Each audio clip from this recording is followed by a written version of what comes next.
अस्सलाम वालेकुम व्यूअर्स, आज मैं आपके साथ रेसिपी शेयर कर रही हूँ क्रीम सैलड की, जिसके लिए मैंने यहाँ पास्ता बॉईल करके रखा हुआ है। ये दो मेरे पास कैन्स हैं पाइनएप्पल के, जो चंक्स हैं वो मैं इसमें ऐड करूँगी।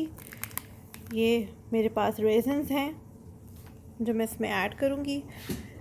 फ्रॉस्टिंग क्रीम है, ये देखिए इजीली मार्केट में अवेलेबल हो जाती है। मेयोनीज़ हो गई, और बस इनके साथ मैंने ये सैलड बनाना है। यहाँ मैंने पाइनएप्पल चंक्स, रेज़न्स जो हैं वो इसमें ऐड कर दिए हैं। इसके साथ ही मैं ये फ्रॉस्टिंग क्रीम डालूँगी।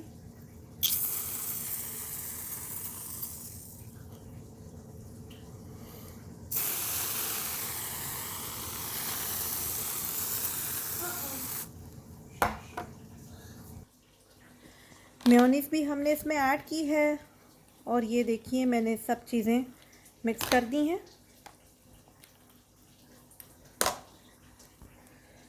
जो पाइनएप्पल कैन था उसमें जो जूस होता है पाइनएप्पल का, हमने वो भी थोड़ा सा इसमें ऐड किया था। उससे क्या होता है कि आपकी सैलड में जो पाइनएप्पल जूस है उसका फ्लेवर बहुत ही, इसका टेस्ट जो है वो बढ़ा देता है। ये देखिए मेरी सैलड तैयार हो गई है। ज़रूर ट्राई कीजिएगा, और मेरी वीडियो को लाइक कीजिए और चैनल सब्सक्राइब कीजिए। अल्लाह हाफ़िज़।